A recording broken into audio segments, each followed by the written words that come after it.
all of you. I'm really honored and happy to lead that webinar for you today. So let's start with the topic and how to plan a negotiation meeting. That's a big issue actually, because most negotiators don't really know how to plan. And planning is really the big thing. If you don't plan, then you're sure to fail. Really sure to fail in negotiation if you don't plan. So our learning outcome today is, first, identify factors that can determine the outcome of successful planning. That's really what we're here for today. Second, plan the real right strategy for success, for really successful negotiations. That's really something that's really important. And understand the principle of win-win negotiations. So let's start. Really, negotiation is a process. It's a really formal process. To my opinion, and to many experts in the negotiation field opinion, it's a process in 4 different phases. First phase is, of course, the preparation phase, where we really focus on today. What do I want from this negotiation meeting? A lot of people fail because they don't know what they want, and that's a big thing. Second, discuss with the other party. That's the face-to-face or even on the phone. What do they want? What do they want to achieve? Most negotiators stay in what do I want and stick to what do I want and never actually expect the other party to want something too. So that's a big thing too.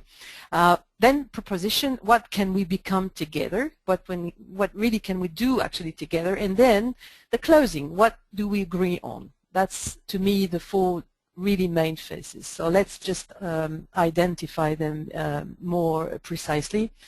First, the preparation phase, to my opinion, is the ego step. This is where each of us should really understand and know what we want and define our main issues. I will get back to this in a minute.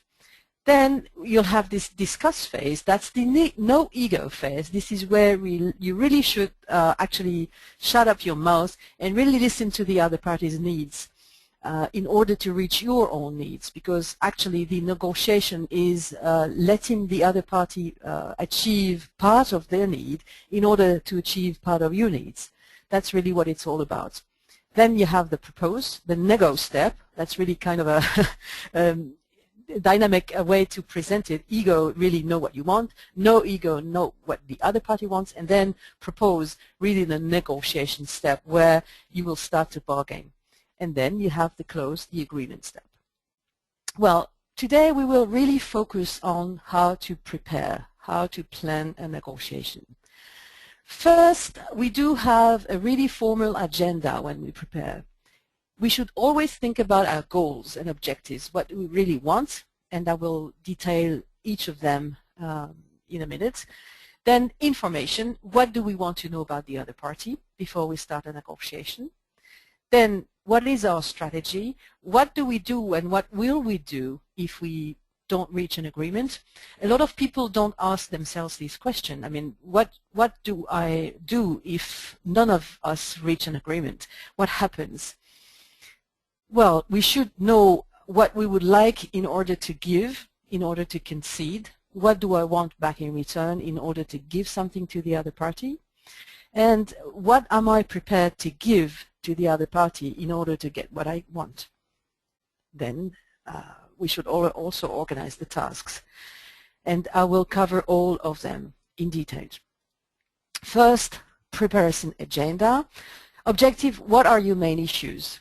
To define your main issues, I would suggest you take a white sheet and on this white sheet just write down each of the single topic that you would like to reach, even in an ideal world. Really write everything down. You can do this with your team. Actually, just take this white sheet of paper and write everything down you want out of this meeting, out of this negotiation meeting. Then circle, take another pen from another color, then circle all the main issues. Just circle them, and then I will get back to this, how to then use these main issues. What really are your priorities? what is the most important thing to be negotiated? For instance, a lot of people put only the price and the money issue is their priority. But if you only have this priority, you will end up much more haggling than negotiating, because actually there is a main difference between haggling and negotiating. Negotiation is much more a kind of a bargain thing, exchanging things, and haggle is actually the person who will have much more power will then probably reach the goal. Then there will be two unsatisfied people. And haggling is probably a very difficult thing. A lot of people haggle and think they are negotiating, but they do still haggle very much. Well, are your objectives realistic? No doubt that they are always realistic for yourself, but are they realistic on the market, on this field that you're working with? I mean, the realism is always very a subjective thing. What do you think are their objectives actually? And this is the only part of the preparation phase where you actually authorize yourself to think about the other party a little bit. Otherwise, you should really stay in what I call the ego phase. The ego phase is really what I want for myself. What is really my goal? What are the topics I really want to focus on? Then the information phase. Research. Who are they? What type of person are you talking to? Are they in groups? What is their power in the negotiation? Then please write down all your questions in advance. This will avoid you getting back from the meeting, from the negotiation meeting, and telling yourself in the car, while driving your car, oh, I should have asked this, or maybe the next day under your shower, oh my God, I should have asked this. This will never ever happen to you if you write down each of your questions in advance. Should you give or not give information to them? That's a really big thing as well. To my opinion, you should always ask yourself one question. Is this information going to play for myself, or is this information, if I give it, going to play against myself? And it's a really important question. And again, it seems very natural, it seems very simple, but not many people ask themselves this question before they actually start the negotiation. Then you should identify what kind of information you could use to structure their expectations. Like, for instance, I remember I was asked to lead a seminar, a live seminar in Greece, and people asked me to be there on Monday morning at 8 a.m. And then, of course, this, assuming I would accept them to travel on my private time during Sunday. And then I said to him, well, it's going to cost you much more money if you ask me to get there on Sunday night. And then he said, oh, okay. I said, no, I'm not sure that we really understand each other. Yes, it's a big issue for me. So what did I do in putting this, really highlighting this up, is really structure their expectation. And then finally, when I gave them the rates, the fees, then they said, oh, we will expect much more. So you see what I did, actually I just did structure their expectations in the way I gave them the information on the rate. Then think about strategy. What may happen if you don't reach an agreement? This is something I already covered. We will talk about this later on. And really keep it simple and keep it flexible. The best thing you can do is really keep it simple. A lot of people build their little scenarios in their brain, whilst they're preparing themselves, saying, okay, I'm going to talk first about fees or price or whatever, and then they will answer this and this and this, and then I will say this back to them, and then whilst I say white, they will answer orange, and when I say orange, they will answer blue. And this is building a little scenario where actually, if this scenario is not the one that is going to be played in the negotiation face-to-face meeting, it's going to fail. It's going to be a failure for you and for both of you, actually, because scenario has never brought anyone anywhere. Really, you have to keep it simple and flexible.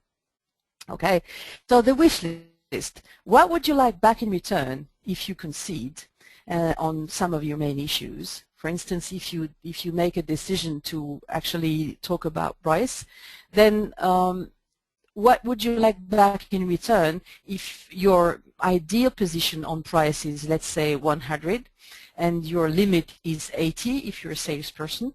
Then what would you like back in return in order to move from 100 to 90, for instance, or to 95 if you have a very limited bargaining arena? What would you like in order to give? That's really something that it would like you to teach you in that webinar when you plan, is really always think about what you would like back in return if you make any concession on your main issues. Okay, then concession. Always value your concession into their eyes. Remember one of my customers who was actually manufacturing and selling perfume.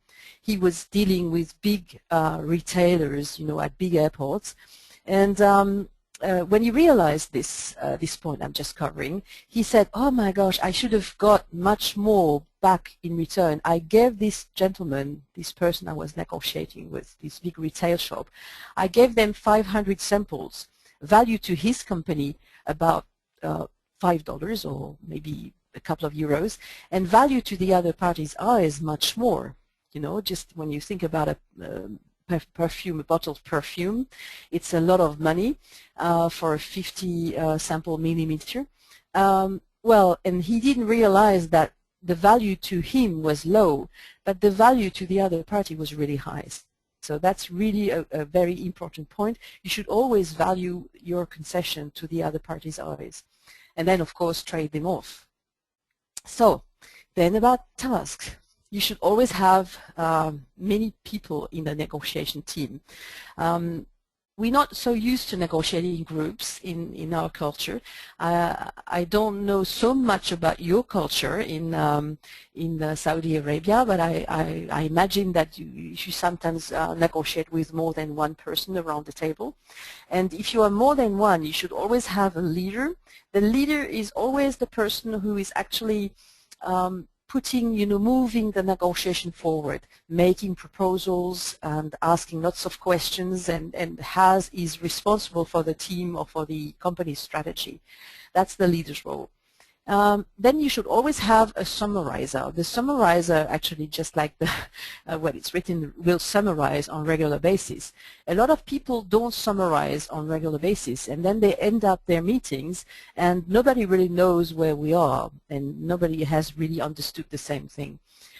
It happened to me sometimes in the past. I was doing some consultancy for large groups, and they had negotiated, and at the end of the meeting they had actually simply forgotten to summarize, and then one party was thinking something and the other party thought something else, and so when they got back, it was really difficult then to find an agreement because it hadn't been summarized.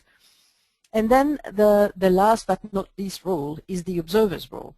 The observer's role is so important. It's actually the person who doesn't talk so much. And when you have in the team, when you have the manager actually in the team, he should always have the observer's role, which is not so easy actually, because when management is around, manager wants to actually, he's a powerful person, so he wants to speak. And actually, my advice to most people who are part of the negotiation meeting as the head manager should always lay back and observe. And then maybe in a third or fourth meeting, negotiation meeting, he can then transform into the summarizer or into the leader's role. Okay, so let's move on. The win-win concept, that's something I really like, the win-win concept. So negotiation is actually a process by which parties in conflicts adjust their positions by conceding in areas of low importance in order to gain in areas in greater importance. And the agreement must always be implemented by all parties. That means actually that in order to be happy, both parties have to meet kind of halfway, which is not always easy. But the main thing is to understand what is the value to the other party's eyes of your concession, because sometimes what you are prepared to concede has no value to the other party, because you are so focused on what I call the ego. And so negotiation, that's a sumo negotiation. Have you ever seen two sumo tories, you know, just fighting on a tatami, usually bronze tatami, and the objective of the both sumos is to just push the other party out of the tatami. So that's really something wrong in the negotiation. In a negotiation, you should always use the other party's energy, just like in Aikido. You use the other party's energy in order to reach your goal. And I would like you to remember this sentence. Give them what they want on your terms. I will say it again because it's such an important sentence in the negotiation process, and it summarizes the whole concept on win-win. Give them what they want on your terms. So in order to give them what they want, you have to listen to what they want, and you have to ask for what they want. And most negotiators are much more focused on their egos. And so, well, we'll cover the main word in a negotiation is interest. Nobody will make any move if the person doesn't have any interest. So you have to be really clear about this. You can do lots of things. You can try and persuade. You can say lots of arguments, persuasions. But if the other party doesn't have any interest, you will just reach nothing at all. So in order to actually boost the interest, you have two ways. To my opinion, again, you can actually do incentive, and that's what I would suggest you to start with. Try and motivate the person. Let's imagine that you are in a shop and you want to buy, some goods, some goodies for a party. Let's imagine you want to buy some bottles of wine or whatever, and you have chosen about 7 different types of wine you want to try, and you want to pay this, and then you talk to the cashier, and then you say, okay, under which circumstances would you accept to give me the 7th bottle for free? Well, the cashier would usually say no, because actually she has no interest. She has no power. That's the first reason. But she has no interest to actually give you the 7th bottle of whatever for free. Let's imagine now that you face the manager of this retail store. The manager will just then pass by, and then he will then observe you talking to his cashier, and then we'll start then a little discussion and then a negotiation between the two parties. And if you want him to actually give you the 7th bottle for free, you have to create an incentive for him. And how can you create an incentive is by giving him the right type of information.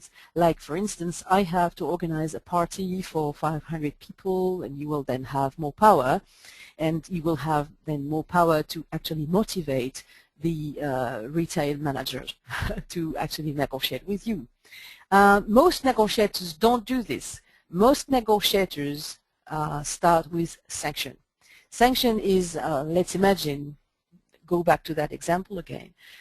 If you are in this shop, then you will say, oh, if you don't give me the 7th bottle for free, I will go elsewhere.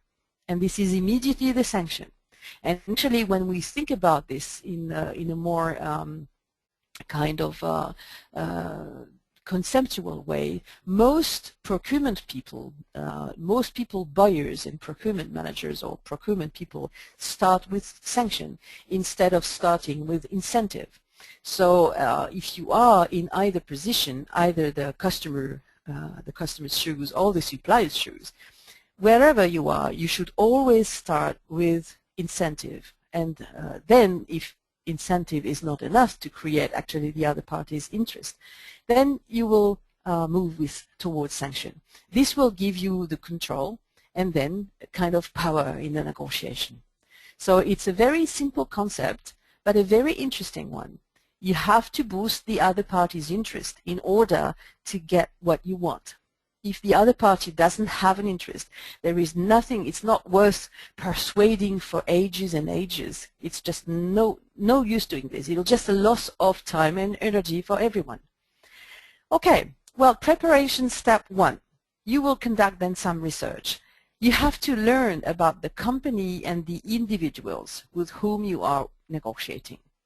And that, to me, my opinion, is very important. What do they have in their brain? Do you know who they are, what they do, and how they do it? That's very important. So let's have a little bit at a little look at the brain. Actually, in our brain, we have different parts in our brain. We have different interests, and if we had to make a little metaphor about this, we would say, okay, people don't see the world with the same pair of glasses on their nose. You have some different types of people. The A people here in blue will be much more rational focused. You see, the rational self is much more than occurring to them. These will be the type of people who would just focus on value and money and you know, these type of issues would be much more interesting to them. Then you have the B quadrant here in B. Okay, so the B quadrant is the green here, the green color. So these are people who have a strong safekeeping self. In order to reinsure them in a negotiation, you will have to actually make it safe for them. They are really focused on processes. They take preventive actions. They establish more procedures. So these people, this type of people, would expect much more kind of processes from you in a negotiation.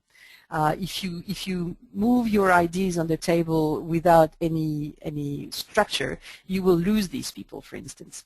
Okay, then we have the C people, the people who will much more focus on the people, actually on the person, on the individuals. They are more sensitive to others.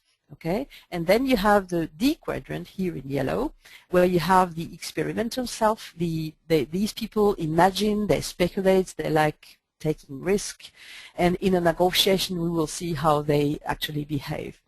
Well, first we'll really look at facts, then the other party, the safekeeping self, will look much more on form. These ones will much more focus on feelings, and the other ones much more on future. Again, here they will be much more reasonable people. You will actually have to persuade them with much more kind of factual informations. Really the facts and issues. Then these ones, you have to respect the rules, and these people would be much more focused on quality, security, for instance, in a negotiation. So interesting to actually talk to these people as well as all of them, because we are not a single individual, we are a coalition, we have a little bit of everything.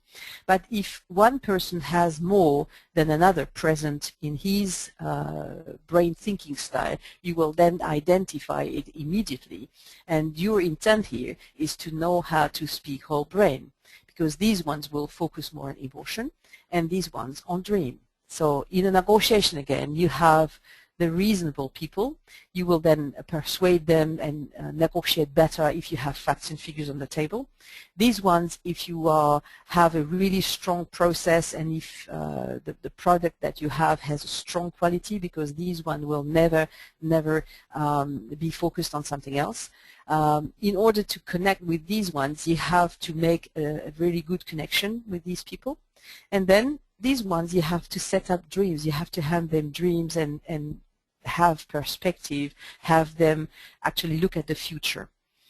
These are the negotiation preferences, so value. These ones will focus on value, processes again, and emotion and vision, you see. So different types of negotiators. So why actually do people fail? Because some people are much more kind of left brain negotiators, the left part of the brain here, the blue and the green.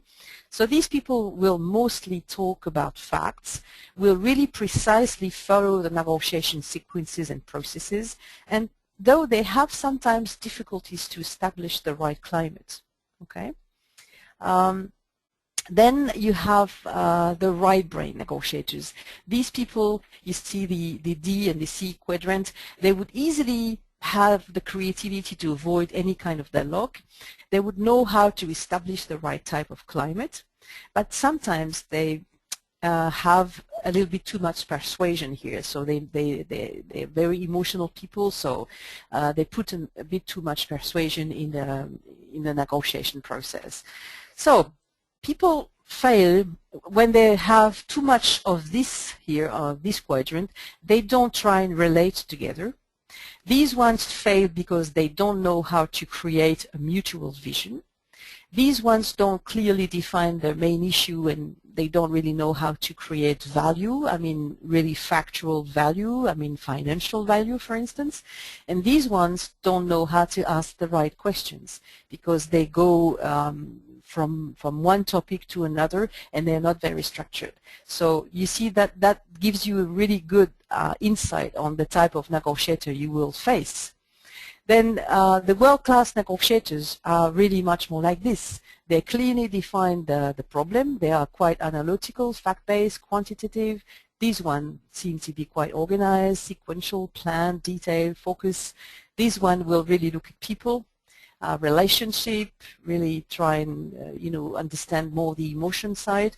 And these ones will create innovative options, would be really quick and really creative and innovative. So you would then tell me, you must be a little bit of everything. So my point here is one doesn't have everything. It's quite rare to have all of this.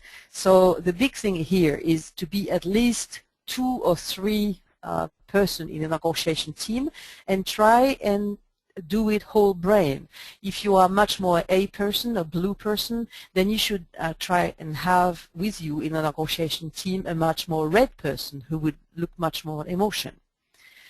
So what type of negotiator do you think you are? What I would like you to do now is just stop and think and imagine the type of negotiator, the type of negotiator you are. Where do you stand? Are you much more kind of focused on facts, on processes, on form, on people, or on vision and innovation? What type of negotiator are you? Okay. Step 2, really important to know your objectives. In a negotiation meeting, your objective is the agreement you wish to achieve.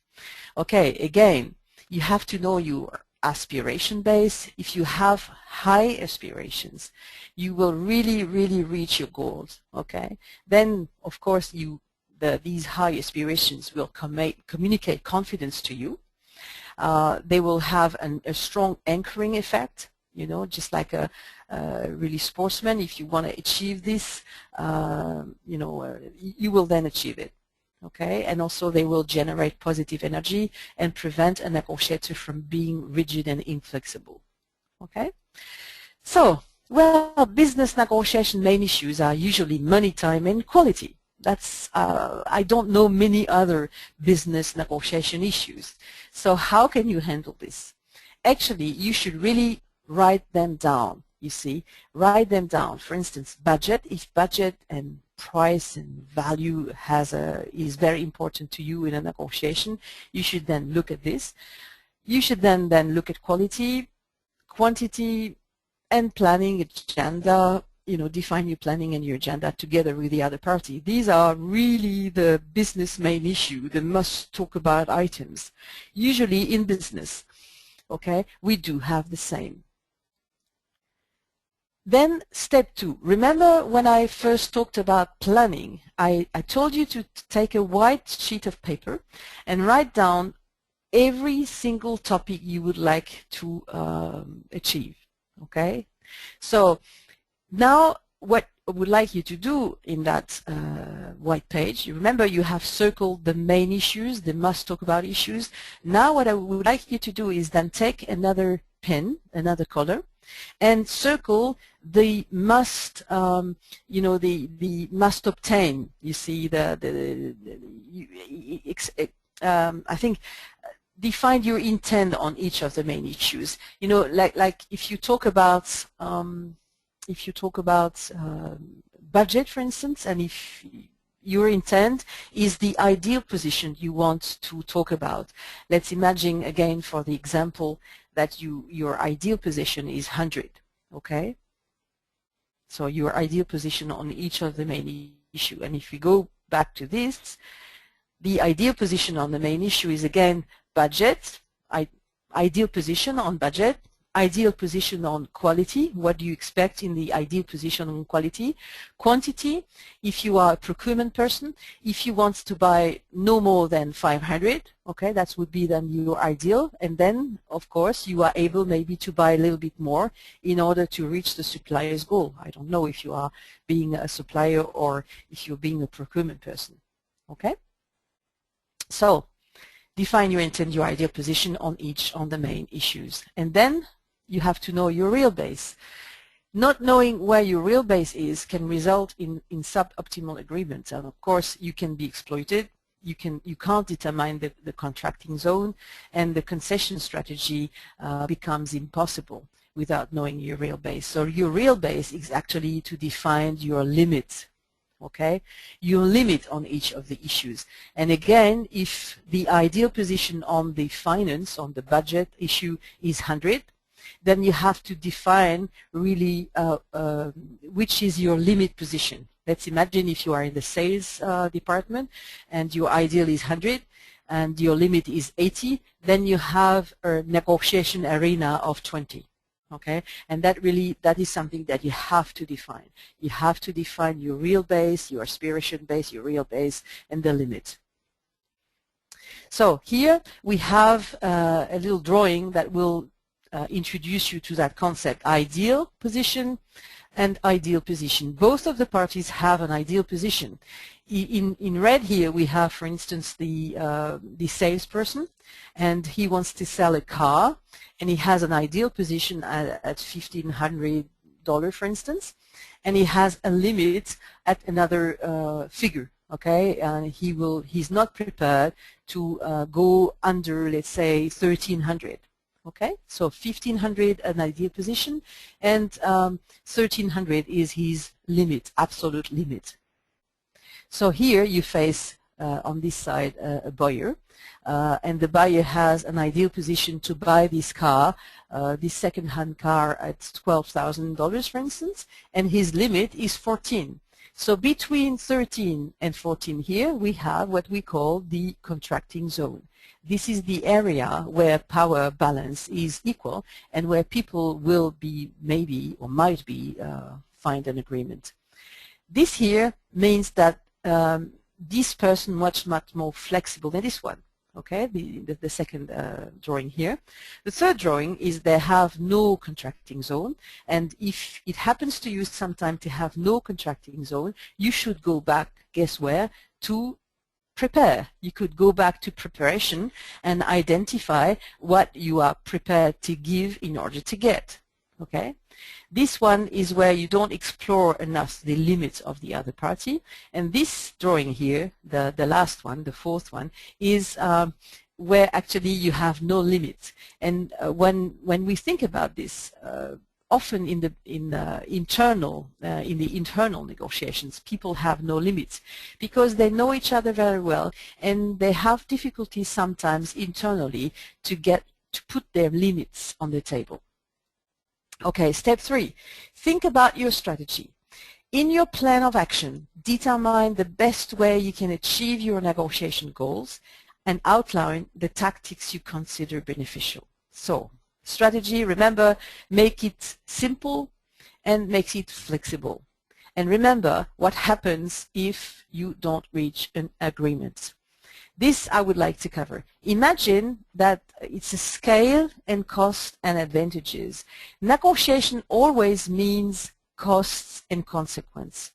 I mean, if you fail, if you don't reach an agreement, it will cost you some money if you deadlock. The first loss, if you deadlock, will be a value, a beneficial money loss.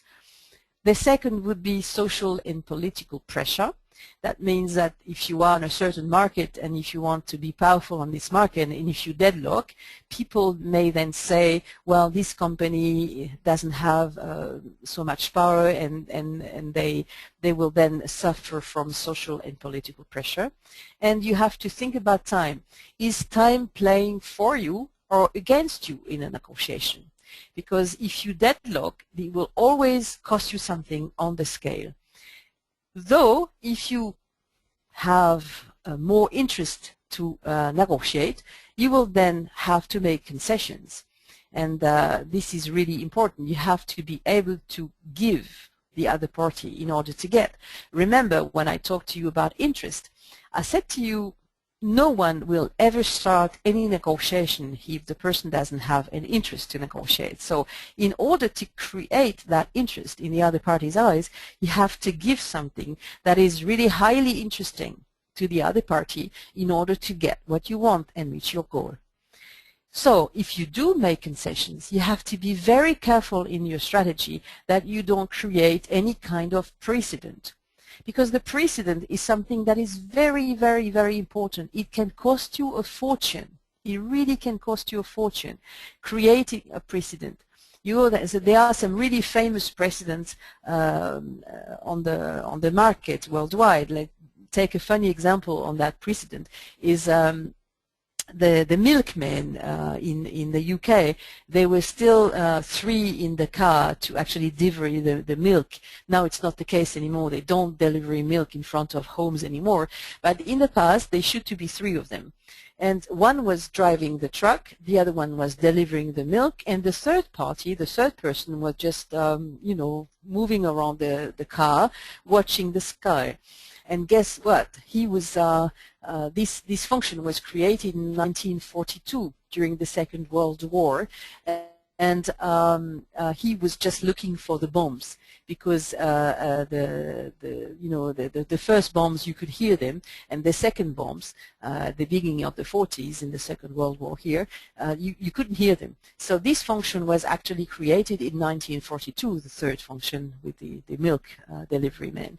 And it was, I think they came back on that one, on that precedent in 1984. Can you imagine?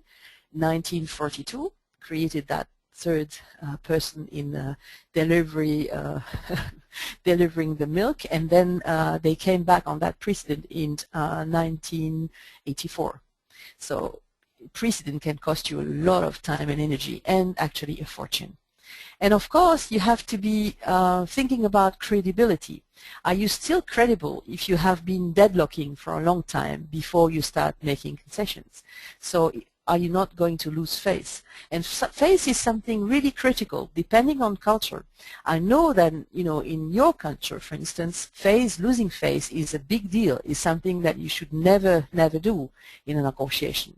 Negotiating with Saudi Arabia, for instance, I think people will not like losing face. I think it will be even worse than here in France, for instance. Losing face is something, but I think in some other cultures, like Asia also, losing face is something that the person will never forgive you if you have them lose face. Right, okay. So now if you want to give concession, make concession in your main issues, getting back to that example of negotiation, you know, money, for instance, your ideal position is 100, and then your limit is 80 if you are a salesperson. And if you are a procurement person, your ideal position is to buy at 80, and you are prepared to give up to 100. It's exactly the same. You have a negotiation arena. So you have then to identify your wish list items, and this is on the white sheet again, is the items that you have circled in another color. For instance, the first main issue you have circled in red, and then the secondary issues, the wish list items, you have circled them in green. You will now use them in order to be able to move from 100 to 80 if you are a salesperson. What can a salesperson get in order to move from 100 to 80 on his main issue, which is budget? Okay, many options. He can get exclusivity on the contract. He can get maybe more volume. He can, you know, he can deliver a lower quality on the product or whatever. These are the wish list items, the secondary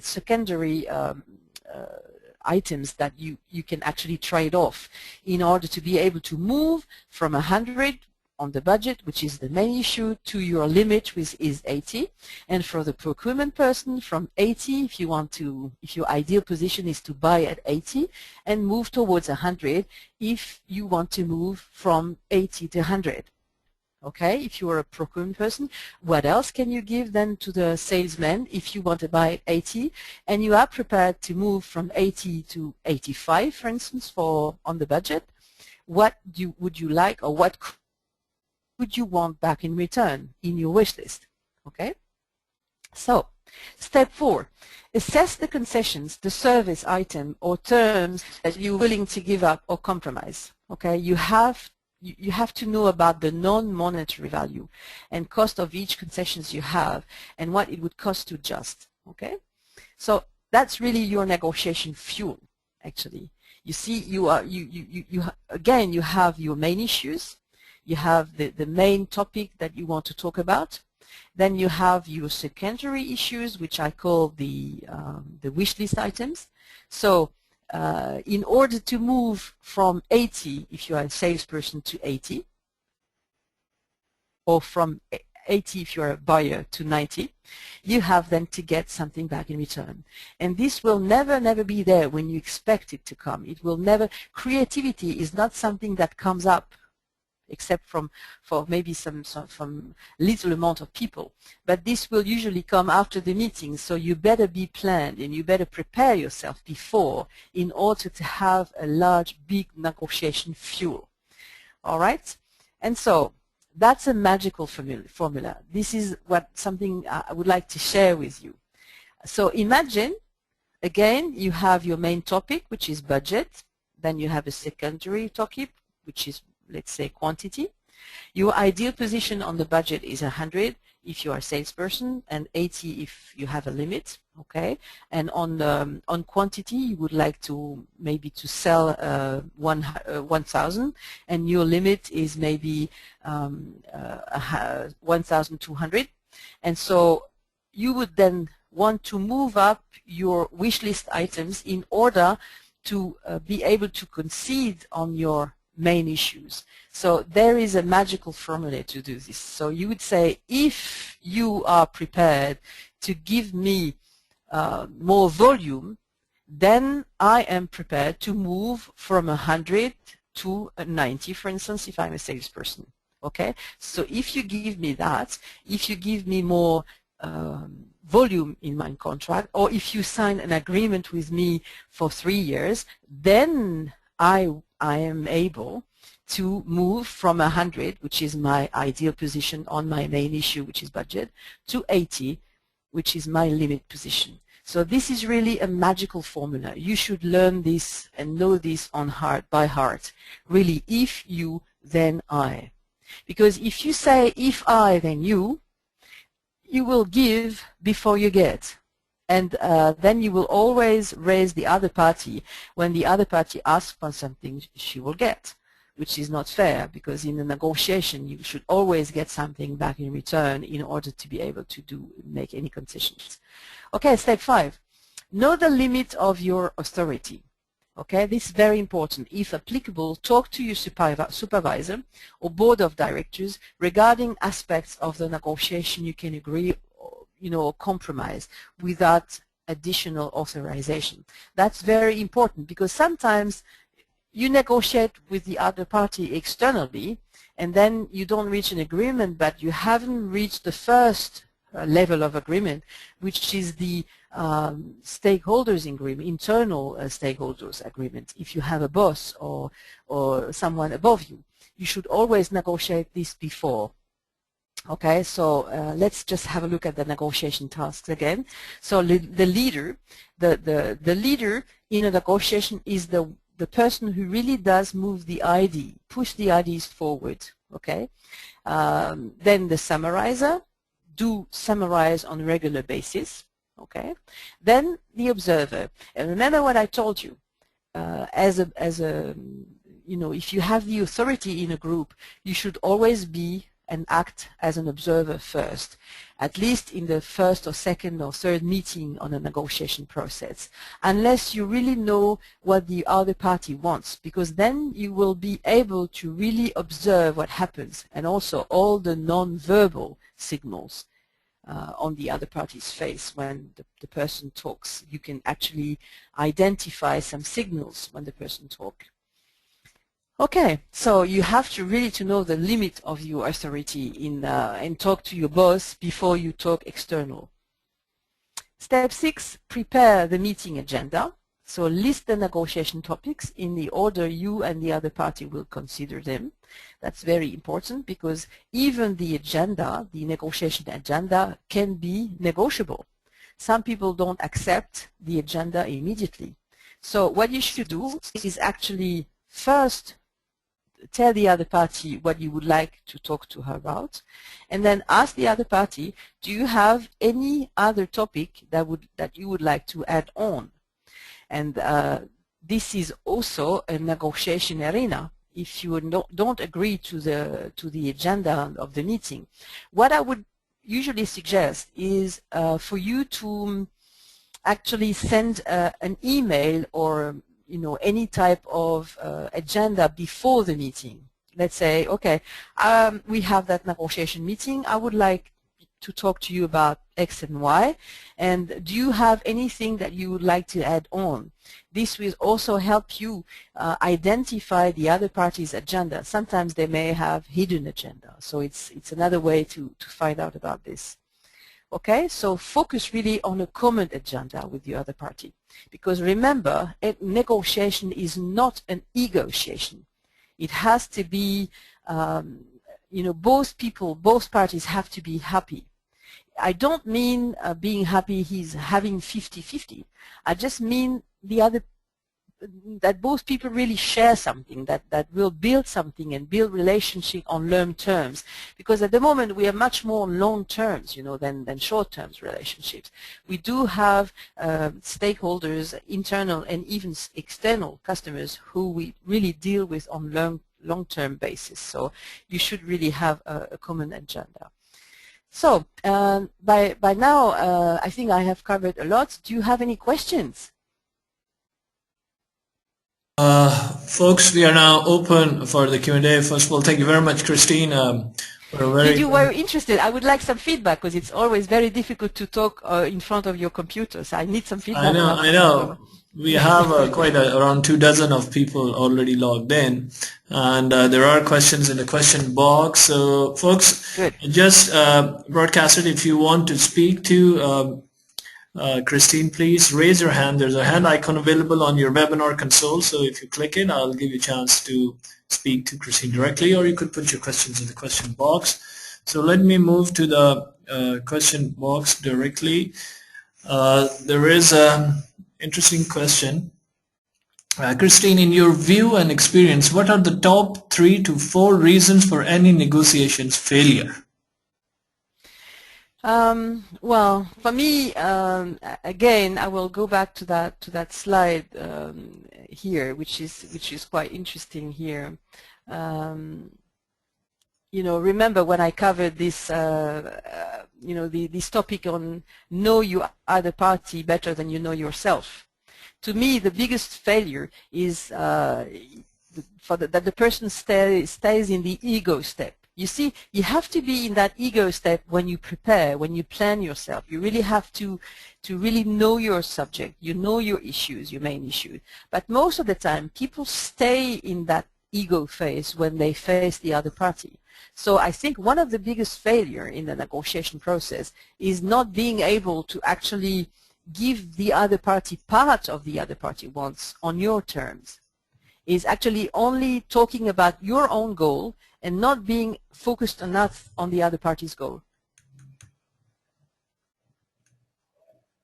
Does this answer the question? Okay, thank you. There's another one, a quick one. Can you name 1 or 2 of your favorite successful negotiators, and what specifically you liked about their negotiation approach? Well, I like people who are focused on people. But I remember when I mentioned the negotiation types. Remember when we negotiate about people's type, you see, there is something very specific when you negotiate about people's type. Is I'm the type of person who is more focused on relationships and people. And to me, some of the best negotiators probably are the people who do negotiate in the politics. I think some of the best negotiators I have ever faced are the people who actually are really structured on what they want, on their goals, and really smooth on the form, on the way they obtain things.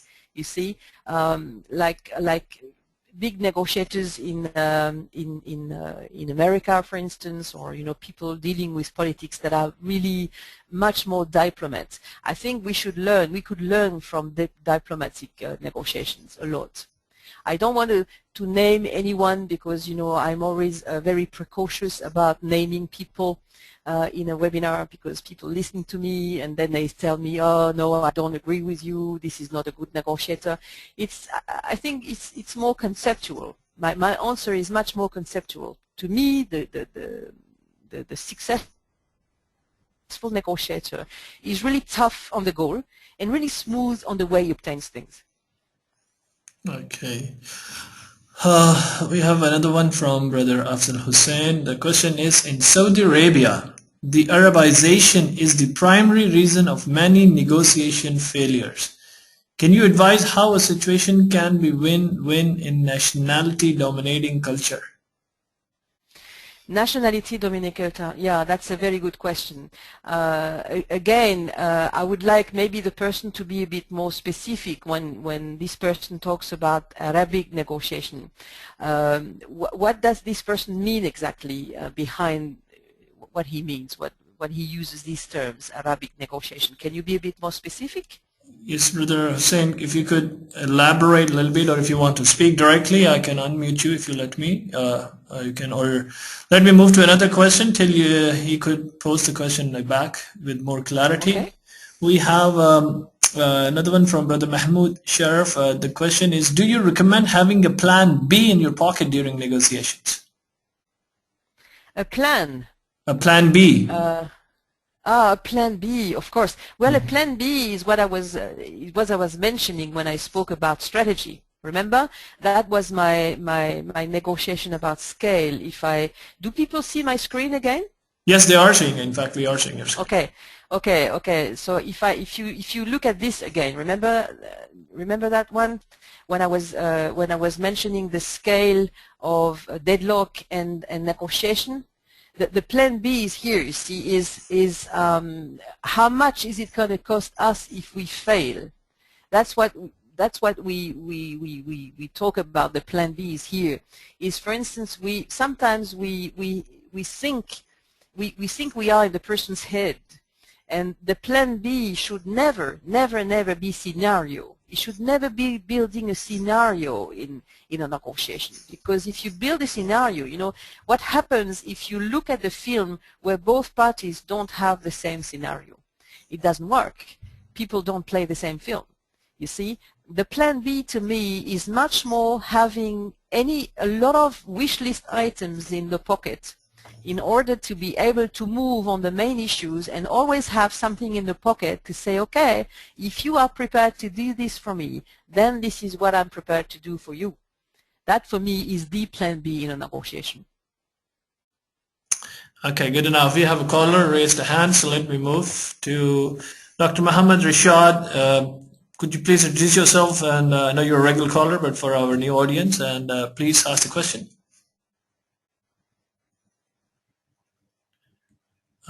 Dr. Rashad, you there? Can you hear us? Dr. Muhammad Rashad? Okay, Dr. Rashad, I believe we cannot hear you, so let me come back to you.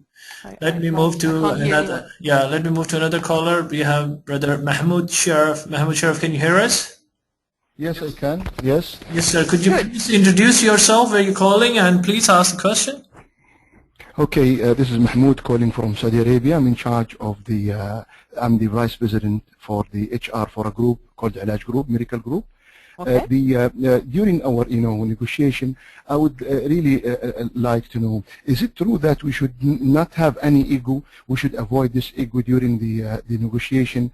That means sometimes you might find some people are humiliated during this negotiation just because he would like to close the deal, so he might do sort of that's what I would call it. There is no ego. He just go wherever you want him to go just to close the deal. Is that true? Yeah, well, it happens. It's a very good question. Thank you for raising this up. It's a very, very good question. For when I talk about ego, is much more. You remember that picture that I mentioned about sumotori. You see, that's the problem in most negotiation when people are face to face. You see, you should have a strong ego when you plan on the main issues you want to be a reason on the negotiation, and on the limit, the maximum must obtain or must avoid on the main issue. This is really what I call the ego phase. But in a negotiation, the no ego phase is very important. For instance, if you imagine the structure of a meeting, right? Okay, both parties will put their items, their main issues on the table. Okay, most of the time people will then negotiate instead of negotiate. They will then do like these two sumos, you see. And I think it's very important that you put your ego, and your ego is what is the agenda of the meeting. Is, for instance, okay, Mr. or Mrs. such and such, I would like to talk to you about, let's imagine a metaphor, okay? Let's imagine that we both want to eat a soup.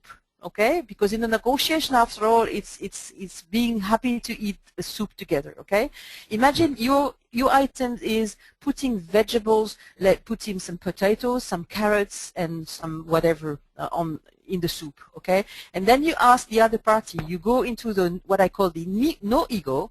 You ask the other party, okay, what type of vegetables would you like to add in this soup in order for us to eat it with pleasure together? That's what I call the no ego. You see, is try and put your ego first, telling the other party which are the main issues and topics you really want to be talking about. That's the ego side. This should always be the case at the beginning of the meeting. Though the problem is that people stay in that ego. They stay there the whole meeting. And this is what's wrong. You see what I mean? This is what's wrong in a negotiation. Is that really you should say what you want really easily at the beginning, and then step into the no ego phase, shut your mouth and open wide your ears to listen to what the other party wants really. And this 100%. Is very good. Yeah. I agree with you, but except that in Saudi Arabia we don't have wine here. Otherwise, we will go with any kind of soup you would suggest. I know. But the metaphor about soup is a very good metaphor for each culture. I use this, yes. I do webinars also in Asia, and I use the same metaphor because at the end of the day, we all want to eat a good soup together, though we don't know what vegetables we want to put inside. Yes, you're right. Absolutely right. we learn a lot from that. I appreciate it. Thank you. I really appreciate the fact that you spend some time to listening to me and to share this wisdom together with you. Okay, I appreciate Dr. Ali for his help, and support. Yeah, thank you very much, Brother Mahmoud, for very, very interesting questions. Let me go back to the question box. We have Brother Muhammad Mazhar, who has written, if an organization isn't a buyer or a seller, rather a business consultancy, what would be a limit and wish list criteria to make the negotiation effective and beneficial for the business consultancy? Aha, that's a very good question. This person should actually follow one of my seminars because of course I do have lots of ideas to share about this topic, of course. Like imagine in the consultancy you always have main issues are usually fees. Okay, let's imagine that your fee is let's talk in dollars. Okay, imagine your fee is $2,000 a day. Okay, so that's your ideal position is to actually sell this fee for 2,000, and your limit, let's imagine, is 1,000. Okay, so we have about a negotiation barrier of 1,000 between my ideal, which is 2,000, and my limit, which is 1. Okay, so what can I get then back in return in a consultancy? Let me give you a couple of insights that I use when I negotiate, because I do negotiate consultancy as well as you. So I usually get 3 stars business class travel, because usually customers don't want to pay business class. So I usually get business class if I'm prepared to move from my ideal to my limit. Okay, I get the possibility that the buyer gives me 3 names of Fortune 500 companies he works with, or usually people are in a network, so they know a lot of people around them, and it has low value to them to give this to us as consultancy in order to get discount on our fee. You see what I mean? So it's interesting, actually. You ask the person under which circumstances would you accept to give 3 names and email address and direct contact, and send them an email introducing my call. So I will call you on your behalf and ask for some meeting for making business, and then I will accept to lower my fee from 2,000 to 100,000. Does this answer the question? It was in the question box, so Brother Mathar, you can complement or supplement it with your input on the reply. Meanwhile, let me move to another question, a short one. What about if we together in the magical formula, not only if you and if I? If we, of course, we is a very, I mean, if I is just if you negotiate, if the leader, I say if you then I, if we, if you then we, or if we then we, could be both. You see, the magical formula can be as well if we then we, or if all of you then we. Could be the, it's just the concept that is very important. You see that in that formula, it's the concept of asking that type of question. If you then give me this, then I will give you that. Is a sentence that is usually not very natural, because very naturally, no matter the culture, we are mostly liking to say, if I give you this, will you then be prepared to give me that? And if you say, if I give you this, you have cut one of your finger already from the hand, because then the other party will bite the finger and then will ask for more. You see what I mean? So you should always put your request before you actually ask. You should always put what you request before you give concessions, because this will then raise the person in the business that when the person will ask something from you, she will need to give in order to get. Does this answer the question? Again, it was a question posted, but hopefully it was a good elaborative answer. But let me move again to Dr. Muhammad, who is saying perhaps his microphone is fixed. So Dr. Muhammad Rashad, can you hear us now, or if you can hear you? Dr. Muhammad, I believe we are still unable to hear you, so apparently there's some issue on the mic at your end. I'm so sorry that I can't hear the people, because I like it so much when I can share with the voice. It's so much it's always more interactive.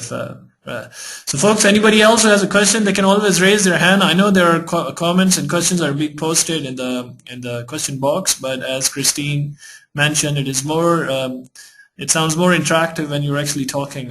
So feel free to raise your hand and I'll unmute your microphone. Let me move to the question box. It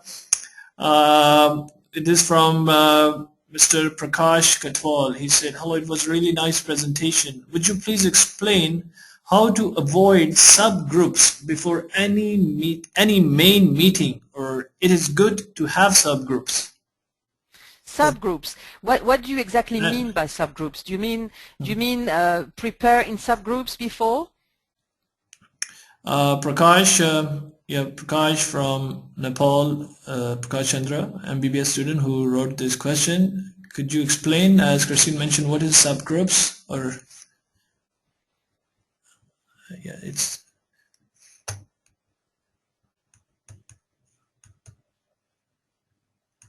Okay, it's. I think it will take time. I think I might maybe answer this the way I understand it.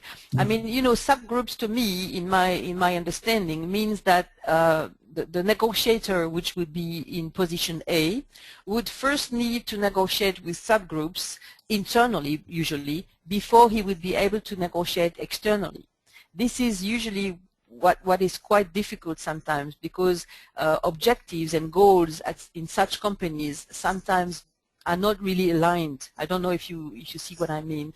Sometimes people don't look in the same direction in the same company. So using subgroups and being able to try and establish the right type of deal inside of the company before you actually negotiate outside, for me, to my opinion, is a very good thing. Does this meet the interest of the question? Well, Prakash, you can always, yeah, he's satisfied and he just wrote thank you very much. And, good. Okay. We can take, there's one last question we can take. How do you do when you are stuck in negotiations? Do you have a trick? Yes. Okay. So let's cover this one again. So remember, in any negotiation, you should have, the main word is interest. Remember, interest is really the most important word in any negotiation. So if you are stuck in a negotiation, the best thing you can do is actually look at your concession list. You remember I talked about wish list item and concessions, okay? Concession list. This concession list should be as big as the wish list items list, because then you will look at the concession list and say, and listen carefully to that question I will be saying, because the form of the questioning is very important. You would then say, imagine I might be prepared to give this to you. Would you then be prepared to move forward in the direction I would like you to move forward to? You see what I mean? Is I try and do the incentive. This is where when you are stuck in a negotiation, you should always try and motivate the other party's interest. Having a look in your concession strategy list, you know, the list of what you're prepared to give, and identify the value of that concession to the other party's eyes. Remember my example on perfume. This is I was actually talking to a large group of people who are selling at retail shops at airports perfume, like, you know, people from Chanel, Christian Dior, and, you know, bottle of perfume Christian Dior in you know, for instance, in Saudi Arabia, at your airport would be value approximately in euros about 60 euros, right? Okay, and so the value to the procurement guy was 60 euros the bottle, and he gave actually 500 sample value to him, only a couple of dollars. The production and the bottle and the perfume inside was only valuable to their company about around $6, though the value to the person he was negotiating with was much higher.